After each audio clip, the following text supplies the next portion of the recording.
चलो देखो, अब इस साल से तुम्हारा साइंस का 9th का बुक चेंज हुआ है। अब साइंस का नया नाम क्या है? एक्सप्लोरेशन। ठीक है। और जो फर्स्ट चैप्टर है वो है exploration entering the world of secondary science. Exploration का मतलब क्या होता है?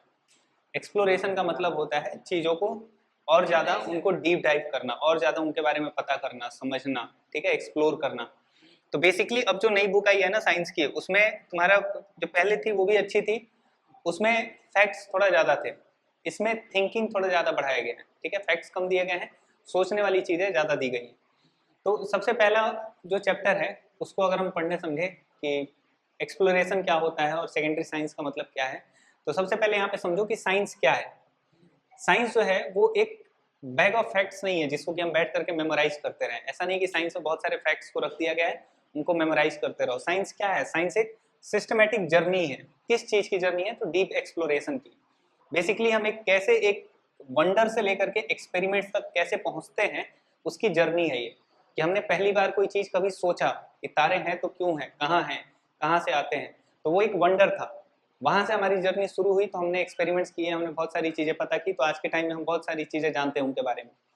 तो वही कह रहा है कि science is not a bag of facts, it is a systematic journey of deep exploration. ठीक, सेम चीज अब हम करेंगे इस क्लास में, इस बुक में। सबसे पहला तो क्या क्या चीजें इस बुक के थ्रू हम जानेंगे, तो सबसे पहला हम ये सीखेंगे कि हमें फैक्ट लर्नर नहीं बना, और कैसे ये बुक हमें बताएगा कि फैक्ट लर्नर से साइंटिस्ट की तरफ कैसे बढ़ा जाता है। ठीक है। दूसरा, क्या है जानने से ज्यादा कैसे है ये जानना जरूरी होता है। ठीक है, क्या है ये फैक्ट है, ठीक है, लेकिन कैसे है ये साइंटिफिक है।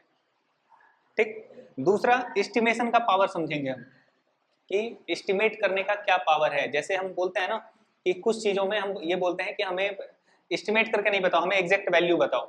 ठीक है, लेकिन बहुत सारी चीजों में, बहुत सारी जगहों पे हम एस्टिमेट करने से ज्यादा, एक रफ एस्टिमेट से हम ज्यादा अच्छे कैलकुलेशंस कर लेते हैं। ठीक है, अब जैसे मान लो कि तुम्हें यहाँ से कहीं पे जाना हो, कहीं दूर जाना हो, मान लो यहाँ से तुम्हें 200 किलोमीटर का सफर तय करना हो, तो तुम कभी भी एक एग्जैक्ट एस्टिमेट नहीं लगा सकते कि तुम्हें कितना पानी ले जाना पड़ेगा यहाँ से वहां तक। वहां पे तुम्हें रफ एस्टिमेट लगाना पड़ेगा, और रफ एस्टिमेट ही तुमको हेल्प करेगा। फिर आता है मिथ बस्टिंग। इसमें बहुत सारे मिथ्स बस्ट होंगे। मिथ क्या होते हैं? जैसे एक मिथ बस्टिंग क्या है कि कभी भी सोलर इक्लिप्स या ल्यूनर इक्लिप्स ऐसा कुछ होता है ना, जब ग्रहण लगता है, चंद्र ग्रहण या सूर्य ग्रहण, तो उस टाइम पे बोला जाता है खाना नहीं खाया जाता, खाना जहरीला हो जाता है। तो ये क्या है? एक मिथ है, क्योंकि सोलर और ल्यूनर इक्लिप्स बस एक तरीके से क्या है, शैडो है। ठीक है, शैडो पड़ रहा है, उससे खाने के केमिकल कंपोजिशन पे कोई चेंज नहीं होने वाला। ठीक है, तो ये एक तरीके का मिथ है जो कि पहले से चलता आ रहा है। फिर फ्यूचर फाउंडेशंस हमारे बनेंगे, हम कैसे आगे की क्लासेस में, आगे के जो भी हमारे लॉज होंगे, थियरीज होंगे, इन सब चीजों को सीखेंगे, कैसे आगे क्लासेस में हेल्प करेंगे। तो फर्स्ट चैप्टर में हम देखेंगे कि सबसे पहला नेचर क्या है साइंटिफिक एक्सप्लोरेशन का। तो उसमें सबसे पहला यही है कि हम अभी तक कहाँ से कहाँ तक चले हैं, वंडर से एक्सपेरिमेंट्स तक। ठीक, अब हमको थोड़ा सा डीप एक्सप्लोरेशन करना है। इसमें क्या क्या चीजें आती हैं कि हम क्या जानते हैं और हम कैसे इस चीज को जानते हैं। ठीक है, जैसे हम जानते हैं कि सन हमसे इतना किलोमीटर दूर है। ठीक है, और हम कैसे जानते हैं, कैसे हमने मेजर कर लिया सन तक का डिस्टेंस। तो इनके कुछ तरीके होते हैं, जैसे एक ऑब्जर्वेशंस को यूज करना। ठीक है, ऑब्जर्वेशंस का यूज करके हम प्रिसाइज मेजरमेंट निकाल सकते हैं। ठीक है, इसके लिए हम अलग अलग तरीके के अपने जो भी इंस्ट्रूमेंट्स होते हैं ये यूज करते हैं। पैटर्न्स को एक्सप्रेस करना, सिंबल्स हो गए, इक्वेशंस हो गए, इन सब चीजों को करना। फिर जितने भी मॉडल्स होते हैं, इनको अभी देखेंगे मॉडल्स भी क्या होता है, इनको बिल्ड करना, टेस्ट करना, रिवाइज करना। ठीक है, बेसिकली साइंस क्या है? साइंस एक्सपेरिमेंट है। बहुत सारे एक्सपेरिमेंट, बहुत सारे एक ही चीज को जब हम कई बार कई तरीके से करते जाते हैं तो हम किसी एक उससे सोल्यूशन पे पहुंचते हैं। ठीक है, अगर तुम अपने बुक में देखोगे तो उसमें दो जितने भी पेजेस लिखे गए हैं ना, पेज नंबर 1, पेज नंबर 2, उन पे ना हर अल्टरनेट करके एक पे मैग्नीफाइंग ग्लास बना है और एक पे कंपास बना है। ये दोनों क्या करते हैं? ये सिग्निफाई करते हैं कुछ। क्या चीज सिग्निफाई करते हैं? तो जो मैग्नीफाइंग ग्लास है वो केयरफुल ऑब्जर्वेशन को सिग्निफाई करता है। What others might miss you will not miss. ठीक है, बहुत सारे ऑब्जर्वेशंस होते हैं जो दूसरे लोग मिस कर दें, वो नहीं मिस करना है, बहुत केयरफुल ऑब्जर्वेशन करना होता है। दूसरा, कंपास दिखाता है। कंपास हमें क्या दिखाता है? तो हमें एक सही डायरेक्शन, सही दिशा दिखाता है। तो वैसे ये कंपास क्या सिग्निफाई कर रहा है? डायरेक्शन। डायरेक्शन किस चीज का? तो of the right questions and right models. कई बार क्या होता है ना साइंस में या फिर किसी भी चीज में, एक सही आंसर से ज्यादा एक सही क्वेश्चन की जरूरत होती है। अगर तुम एक सही क्वेश्चन पूछ लोगे सही क्वेश्चन को सॉल्व करने बैठोगे तो तुम्हारे आंसर जल्दी आएंगे, ज्यादा बेटर आएंगे, ठीक है, साइंटिफिक थियरीज वगैरह में। यहां से अब आते हैं मॉडलिंग पे, साइंटिफिक मॉडलिंग, मॉडल्स क्या होते हैं ये, ठीक है। तो यहाँ पे हम ये देखते हैं कि किसी भी एक स्पेसिफिक क्वेश्चन के लिए, कोई एक स्पेसिफिक पर्टिकुलर क्वेश्चन है, उसके लिए क्या ज्यादा इंपॉर्टेंट है, ठीक है। जैसे अगर हम दुनिया को देखें ना, तो दुनिया बहुत कॉम्प्लेक्स है कि इसको पूरे डिटेल में हम एक बार में बैठ के पढ़ लें। अगर तुमको बोला जाए कि पूरा का पूरा ज्योग्राफी एक बार में पढ़ जाओ, यानी कि उसके अर्थ, उसके डीपली जितने भी कोर वगैरह है सब कुछ एक बार में समझ जाओ, तो कोई नहीं समझ सकता। इसीलिए हम हर चीज के लिए क्या करते हैं, सबसे पहले हम स्टार्ट करते हैं कि हर एक स्पेसिफिक क्वेश्चन के लिए क्या ज्यादा इंपॉर्टेंट है, पहले हम उस इंपॉर्टेंट चीज को सॉल्व करेंगे, फिर हम आगे बढ़ेंगे। तो कई बार जो वर्ल्ड होता है वो बहुत कॉम्प्लेक्स है, किसी भी चीज को तुम एक बार में स्टडी करने जाओ ना तो नहीं कर पाओगे, तो इसलिए हम क्या करते हैं, उसको ब्रेक डाउन करते हैं, ठीक है। अगर हम जनरल लाइफ में भी देखें, अपने क्लासेस में देखो, क्लासेस में क्या होता है, जैसे जैसे तुम छोटी क्लासेस से बड़ी क्लासेस की तरफ आते जाओगे, तुम्हारा जो चैप्टर है वो और ज्यादा टू द पॉइंट होता जाएगा, ठीक है। जैसे मान लो कि तुम अभी पढ़ रहे हो कि मोशन क्या होता है, ठीक है, या फिर तुम ज्योग्राफी में पढ़ रहे हो कि अर्थ हमारा, हम पूरा का पूरा अर्थ का एक बर्ड्स आई व्यू ले रहे हैं कि पूरा अर्थ में ये चीजें, लैटिट्यूड, लॉन्गिट्यूड, कोर, मेंटल, ये सब कुछ होता है।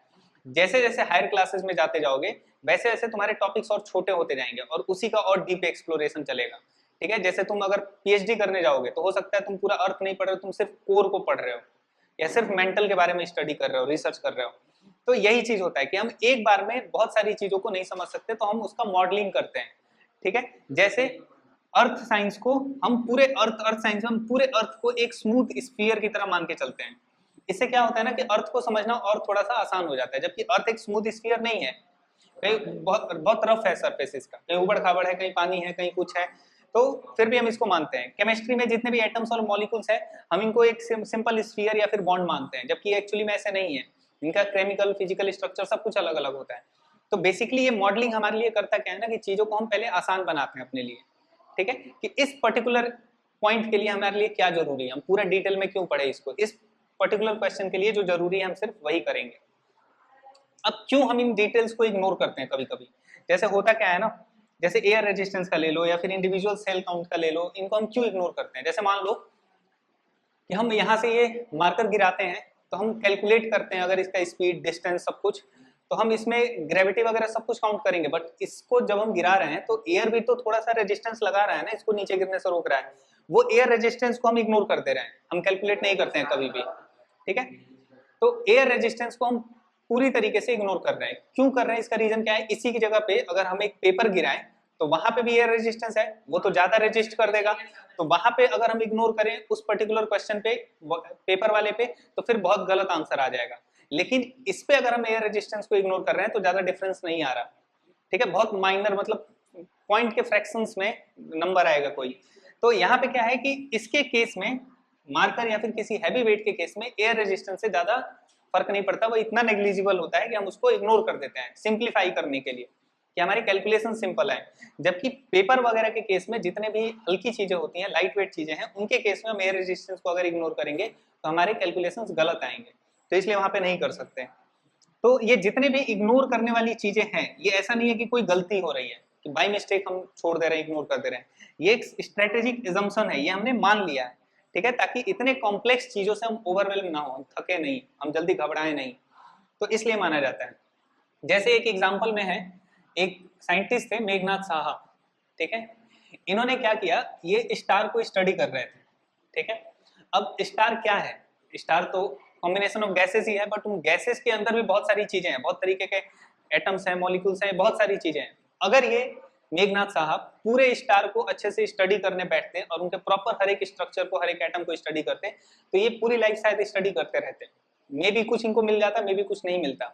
बट इन्होंने क्या किया कि मैं पूरे स्टार को नहीं पढ़ूंगा, पूरे स्टार के हर स्ट्रक्चर को नहीं पढ़ूंगा, इन्होंने बोला कि पूरे स्टार को इन्होंने हॉट गैस मान लिया, एक बहुत सिंपल तरीके से रखा कि कुछ भी कॉम्प्लेक्स में नहीं गए, पूरे स्टार को एक हॉट गैस मान लिया और उस हॉट गैस को इन्होंने स्टडी किया सिंप्लीफाई करके।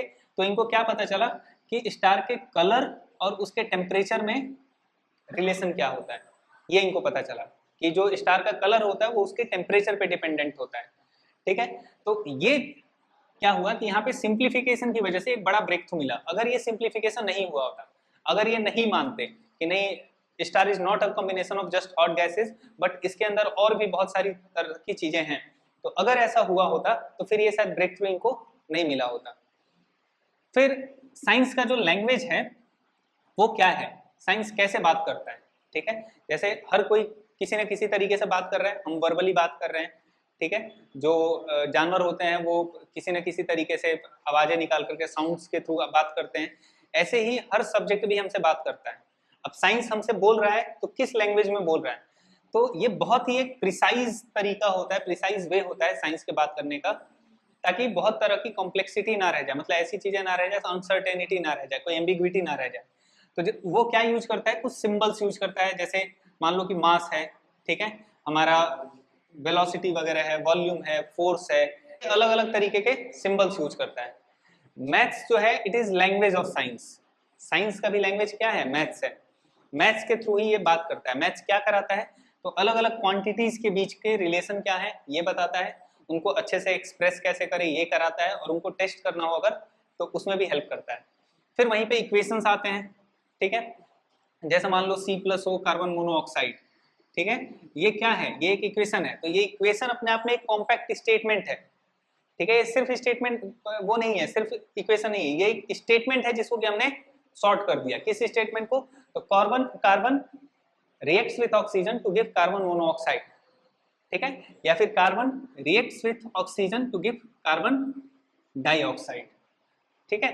तो ये इक्वेशंस जो होते हैं वो कॉम्पैक्ट स्टेटमेंट्स होते हैं एक तरीके के।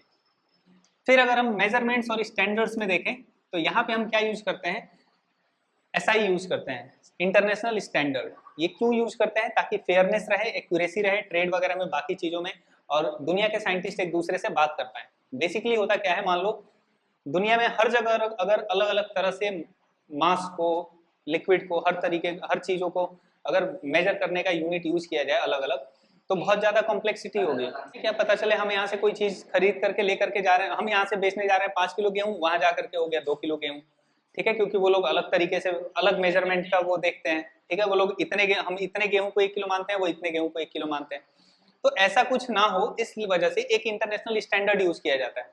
इसमें पूरा वर्ल्ड जो होता है वो एक वेट के हिसाब से, भले उसको बोलने का तरीका उनका अलग अलग हो, जैसे कहीं पे मान लो यहाँ पे केजी बोला जा रहा है यूरोप में, या फिर कहीं पे पाउंड्स बोला जा रहा है, तो वो अलग चीज है, बट यहाँ पे मतलब सबका सेम निकल के आता है, ठीक है। तो यहाँ पे हम ये बोलेंगे कि मैथ्स अगर लैंग्वेज है, ठीक है, तो यूनिट्स क्या है इसके, ग्रामर है साइंस के।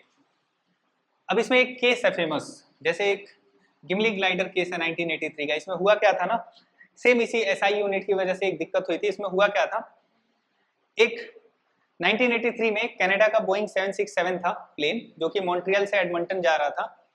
अब वहां पे क्या हुआ ना कि कनाडा रिसेंटली मैट्रिक सिस्टम में स्विच किया था, ठीक, लेकिन जो क्रू और पायलट था वो अभी भी ओल्ड इंपेरियल सिस्टम का आदत लगा हुआ था उसको।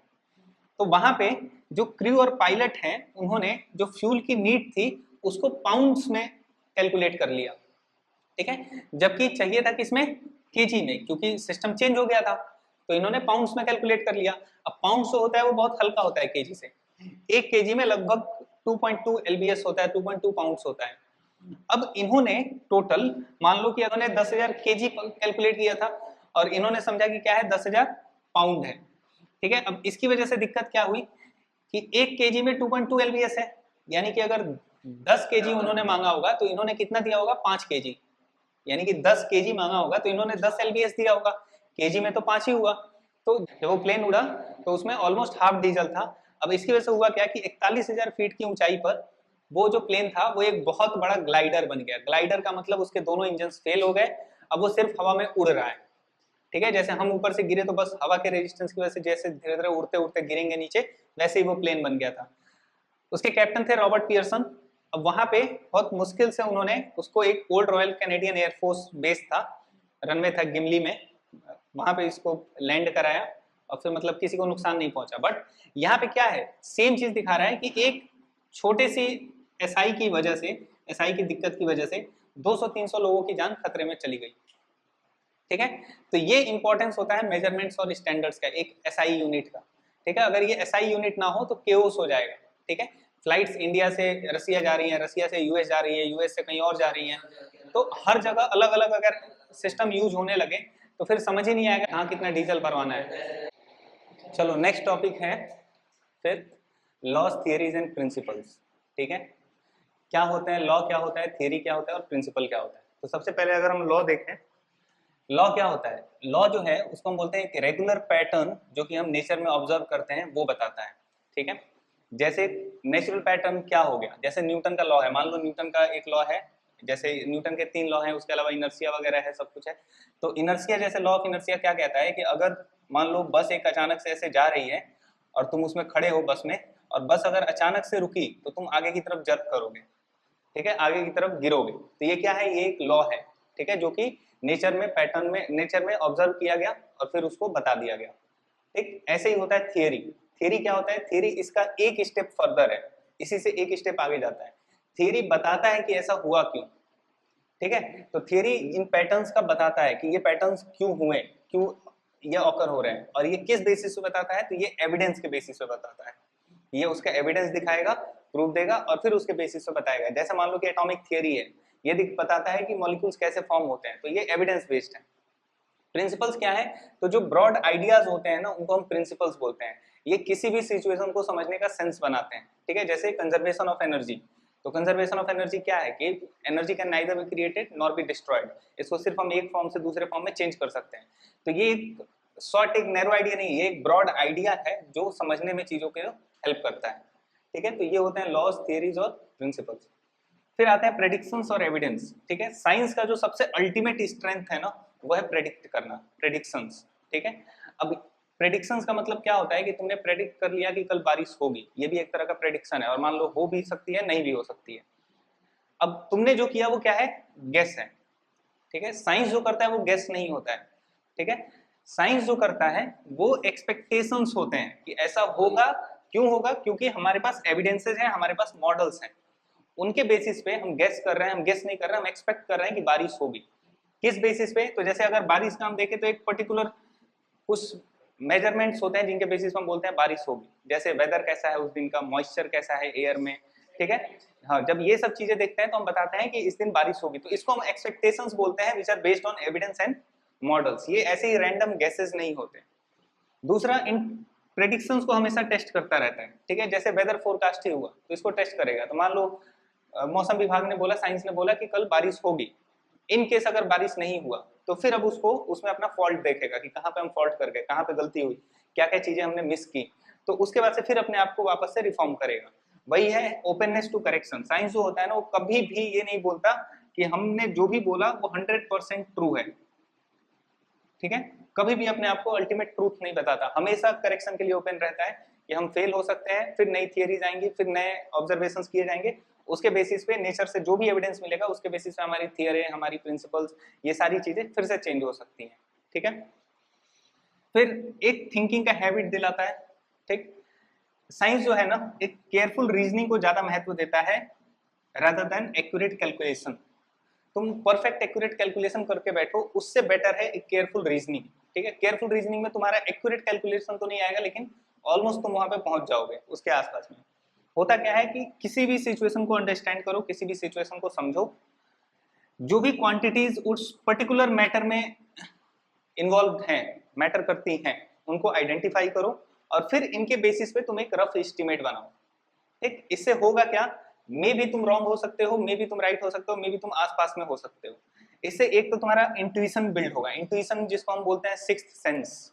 ठीक है, सिक्स्थ सेंस जैसा कुछ नहीं होता, ये बेसिकली होता है हमारा इंट्यूशन। हमें अंदर से ऐसा फील होता है, हमें अंदर से ऐसा लगता है कि ऐसा होगा या फिर होने वाला है, तो एक इंट्यूशन बिल्ड करेगा। ठीक, और इस इंट्यूशन की वजह से अगर तुम आसपास में जा रहे हो अपने आंसर्स के, तो इससे तुम्हारे अपने लॉजिक पे तुम्हारा कॉन्फिडेंस बढ़ेगा। जैसे एग्जाम में भी क्या करते हो, कई बार जो एमसीक्यूज आते हैं तो हमें हर एक का परफेक्ट आंसर नहीं पता, लेकिन हम उसको पढ़ के एक इंट्यूशन बेस्ड रीजनिंग करते हैं वहां पे कि इसके हिसाब से ये सही हो सकता है, ये वाला ऑप्शन सही हो सकता है।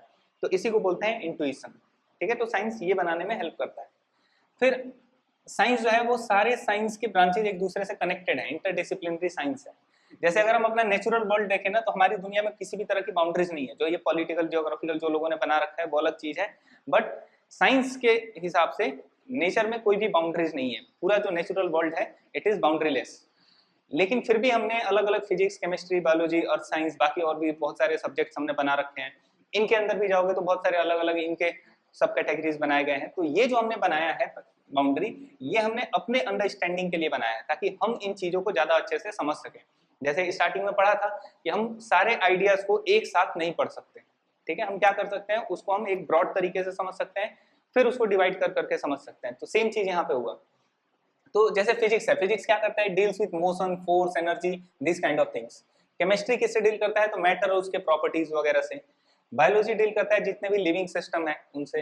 अर्थ साइंस जो है वो डील करता है हमारे प्लेनेट और उसके आसपास के इन्वायरमेंट वगैरह से, जिसको हम ज्योग्राफी भी बोलते हैं। ज्योग्राफी में ये ज्यादातर पढ़ते हैं। अब जितने भी प्रॉब्लम्स हैं उनका एक सोल्यूशन नहीं है कि एक कोई प्रॉब्लम है उसको हमने सिर्फ उसका सोल्यूशन फिजिक्स में ढूंढा, फिजिक्स ने वो सोल्यूशन दे दिया, ऐसा नहीं होता। जितने भी प्रॉब्लम्स होते हैं उनमें एक या एक से ज्यादा ब्रांचेस की जरूरत पड़ती है, मल्टीपल ब्रांचेस की नीड होती है। जैसे एक एग्जांपल है, जैसे मान लो कि कोविड आया, ठीक है। अब कोविड में जो कोरोना वायरस था उससे बचने के लिए हमने मास्क पहनना शुरू किया। अब वो मास्क का सोल्यूशन, मास्क क्या कैसा बनेगा, किस चीज से बनेगा, इसका सोल्यूशन किसने दिया, तो तीनों ने दिया। फिजिक्स ने क्या बताया कि पार्टिकल का मोशन कैसा होता है मास्क के अंदर। एक मास्क बन रहा है तो किस लिए बन रहा है कि जितने भी पार्टिकल्स हैं वो ना जा पाए, ब्लॉक हो जाए, तो पार्टिकल का मोशन कैसा होगा। केमिस्ट्री ने बताया कि पॉलीमर फाइबर्स कैसे होंगे मास्क के, किस तरीके से अरेंज होंगे। और बायोलॉजी ने बताया कि वायरस का बिहेवियर कैसा होता है। तो इन तीनों को जब हमने मिक्स किया तब हमने बनाया कि ऐसा मास्क होना चाहिए, मास्क ऐसा बनेगा तो हमको ज्यादा सेफ्टी देगा। तो यहाँ पे क्या है कि किसी भी सॉल्यूशन के लिए, किसी भी प्रॉब्लम को सॉल्व करने के लिए हमको एक नहीं, more than one, multiple branches चाहिए होते हैं साइंस के। उसके थ्रू हम किसी भी सिचुएशन से डील कर सकते हैं, ठीक है। तो तुम्हारा चैप्टर यहाँ पे फर्स्ट चैप्टर इंट्रोडक्शन था, खत्म हो गया। अब इसमें जैसे एक क्वेश्चन है प्रेडिक्शंस के बेसिस पे कि एक क्रिकेट शॉट लगाया गया, मान लो, ठीक है, तुम्हारे बुक में है कि एक क्रिकेट शॉट लगाया गया। अब वो क्रिकेट शॉट जो लगाया गया वो 6 जाएगा कि नहीं, इसको प्रेडिक्ट करने के लिए तुम क्या क्या चीजों को इग्नोर करोगे, क्या क्या चीजों को तुम ध्यान में रखोगे। तो यहाँ पे बॉल का मास कितना है, स्पीड क्या है, डायरेक्शन किस डायरेक्शन में हिट किया गया है, ये सब चीजें हम एंगल वगैरह देख करके हम प्रेडिक्ट कर सकते हैं कि ये बॉल 6 जाएगी कि नहीं, कितना हाइट पे गया है। लेकिन अब वहां पे बॉल का कलर हुआ, किस कलर का बॉल है, रेड है कि ग्रीन है, किस ब्रांड का बैट है, किस ब्रांड का बॉल है, या फिर जो फील्ड है वहां पे घास ज्यादा है कि नहीं, ये सब चीजें हम इग्नोर कर देते हैं, ठीक है। अब देखो एक क्रिकेट मैच खेलने के लिए ये सारे ही जरूरी हैं, ठीक। अगर मान लो कि हम जो कलर है वो एकदम लाइट रख दे बॉल का, तो वो आएगा तो दिखेगा ही नहीं, कुछ ऐसा कलर रख दे। या फिर जो बैट का ब्रांड है या फिर जो बैट की क्वालिटी वो एकदम घटिया बना दे, खराब बना दे, तो भी नहीं क्रिकेट खेल सकते। घास बहुत बड़े बड़े उगा दे फील्ड में, तो भी नहीं खेल सकते। तो एक क्रिकेट के लिए सब कुछ जरूरी है, लेकिन इस पर्टिकुलर मैटर के लिए, इस पर्टिकुलर सिचुएशन के लिए हमें बस ये चीजें जरूरी है, इसकी जरूरत नहीं है। तो वही कहता है साइंस की प्रेडिक्ट करने के लिए मैटर को पहले आइडेंटिफाई करो कि उस पर्टिकुलर मैटर में क्या क्या चीजें हमको चाहिए, ठीक। इसके बाद आते हैं, जैसे एक प्रेडिक्शनर है, जैसे एक वर्षा नाम की लड़की है, वो प्रेडिक्ट कर रही है कि आज बारिश होगा कि नहीं।